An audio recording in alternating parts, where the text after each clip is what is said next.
นะ1 2 3สวัสดีค่ะวันนี้พวกเราก็จะมารีวิวกล่องสุ่มสัตว์เลี้ยงนี่ไงทุกคนให้ดูหน้าตาชัดๆเลยนี่เอาไว้ส่งหมาแล้วก็เอาไว้ส่งแมวนี่ชัดๆแต่ก่อนที่พวกเราจะไปแกะก็อย่าลืมกดไลค์กดแชร์แล้วก็อย่าลืมกด Subscribe ให้หนูด้วยนะคะให้ดูนะคะกล่องสุ่มนี้ก็ซื้อได้จากเซเว่นแล้วก็ห้างสรรพสินค้าทั่วไปนะคะมาแกะกันได้เลยใช่มาเดี๋ยวนี่เด็กแกะเลยนะคะเอาแกะไม่ได้นี่ทุกคนนี่ออกมาแล้วนี่ทุกคนแล้วนี่ทุกคนดูแพ็คที่เขาแพ็คมาทุกคนน่ารักมากใช่เดี๋ยว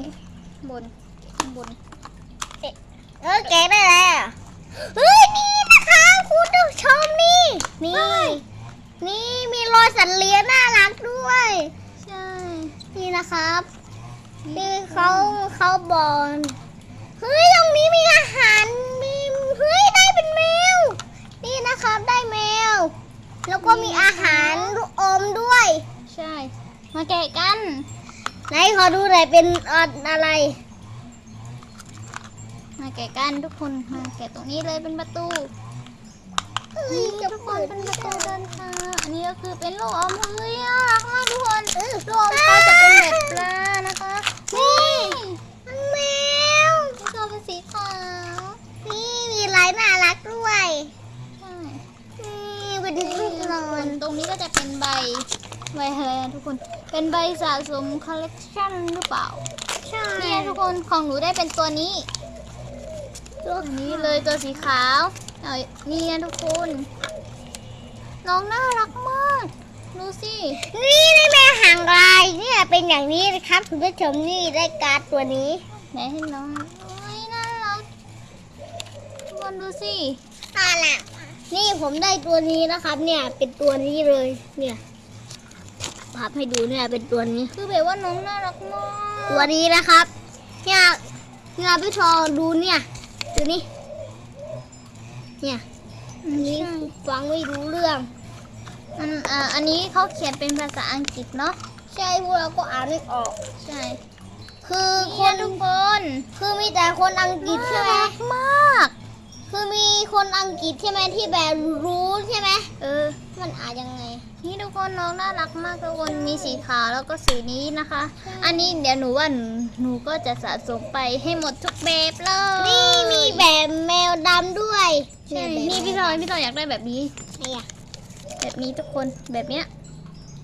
มันเป็นลายเหมือนเนี่ยอยากได้ตัวนี้เนี่ยเหมือนทองดีเนี่ยบ้านเราเนี่ยแต่ตัวนี้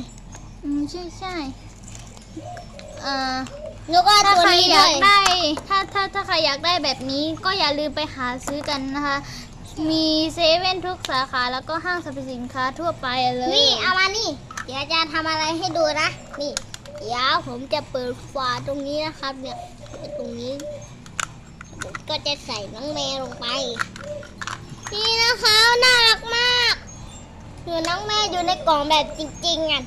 ใช่ทุกคนนี่ทุกคนแล้วอันนี้ก็จะมีหูหิ้วให้ด้วยเนาะใช่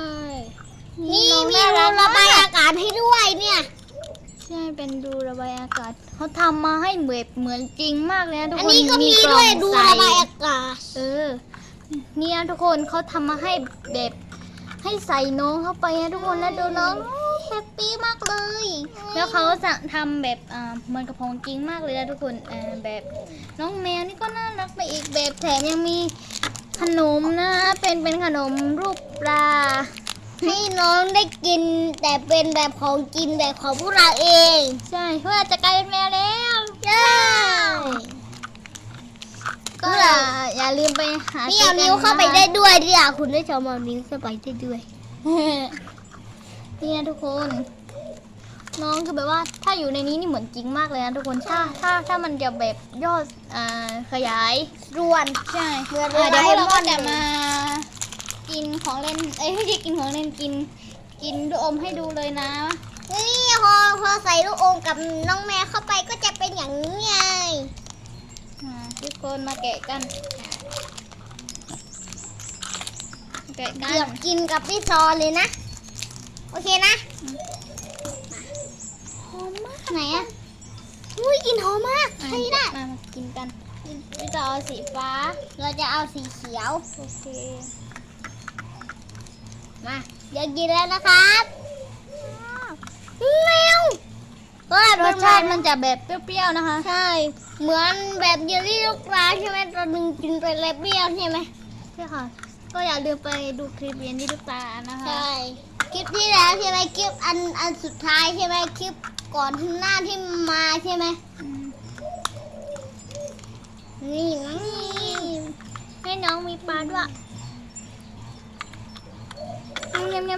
ยำขอกินของให้น้องอยากกินต่อสินี่